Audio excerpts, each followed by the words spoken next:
এখন কিন্তু ঘরে ঘরে জ্বর দেখা যাচ্ছে, ইভেন জ্বরের সাথে র্যাশও রয়েছে। জ্বরের সাথে র্যাশ হলে কি আমাদের কনসার্ন হতে হবে?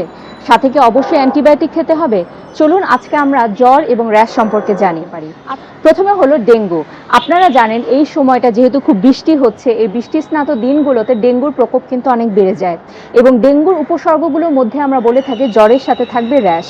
এখানে জ্বরটা হয় অনেক উচ্চ মাত্রায়, 103-4 ডিগ্রি জ্বর, সাথে থাকে গা ব্যথা, মাথা ব্যথা, চোখের চারপাশে ব্যথা বা চোখে জ্বালা পড়া।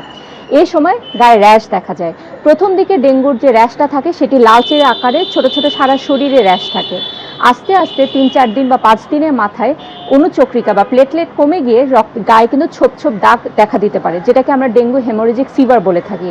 আপনার ডেঙ্গুর উপসর্গ দেখা দিলে দেরি না করে অবশ্যই চিকিৎসকের পরামর্শ অনুযায়ী টেস্ট করে ফেলবেন।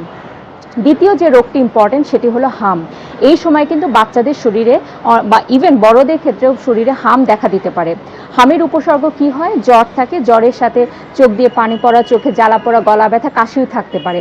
জ্বরে 3-4 দিনের মাথায় সারা শরীরে ছোট ছোট ঘামাচির দানার মতো লাল লাল দানা দেখা যায়। হামে কিন্তু অনেক সময় এই জ্বর র্যাশের সাথেও নিউমোনিয়া বা পেটে পাতলা পায়খানা বা ডায়রিয়ার সৃষ্টি হতে পারে। 3 নম্বর ডিজিজ যেটি খুব ইম্পর্টেন্ট সেটি হলো চিকেন পক্স।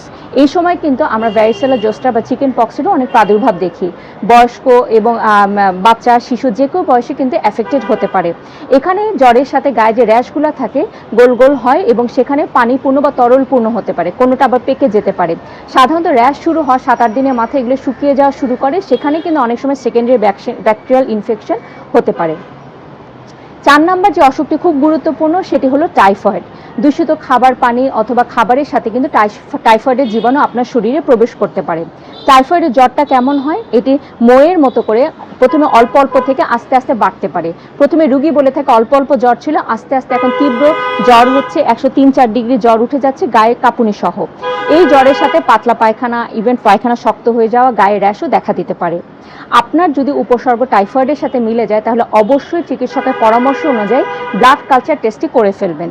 কখনই উইডাল টেস্ট আমরা খুব কমনলি অনেক সময় দেখতে পারি যেটা করে থাকে, এটার উপরে বেসিস করে আসলে টাইফয়েড চিকিৎসা করা উচিত নয়। টাইফয়েডের উপসর্গ দেখা দিলে চিকিৎসকের পরামর্শ অনুযায়ী অ্যাপ্রোপ্রিয়েট টেস্টটি করে অ্যাপ্রোপ্রিয়েটলি আমাদের অ্যান্টিবায়োটিকটি নিতে হবে। নাম্বার কজ হলো আরও কিছু ভাইরাল এবং ব্যাকটেরিয়াল কিছু অসুখ, যেমন আরও কিছু সিভিয়ার ব্যাকটেরিয়াল ইনফেকশন রয়েছে, স্ট্যাফাইলোকক্কাস, স্ক্যালডেড স্কিন সিনড্রোম, এগুলো খুব সিভিয়ার টাইপের ইনফেকশন, এগুলাতে কিন্তু জ্বরের সাথে র্যাশ দেখা দিতে পারে। আমরা তো অনেক ভাইরাস এবং ব্যাকটেরিয়াল ডিজিজ সম্পর্কে জানলাম। 6th ডিজিজ যেটি বলতে চাই সেটি হলো অ্যালার্জিজনিত কারণ। অনেক সময় দেখা যায় এই ঠান্ডা বৃষ্টিতে দেখা যাচ্ছে আমাদের হাঁচি কাশি অ্যালার্জিজনিত কারণে জ্বর এসে যাচ্ছে এবং জ্বরের পরপরই গায়ে কিন্তু ছোপ ছোপ র্যাশ দেখা দিতে পারে।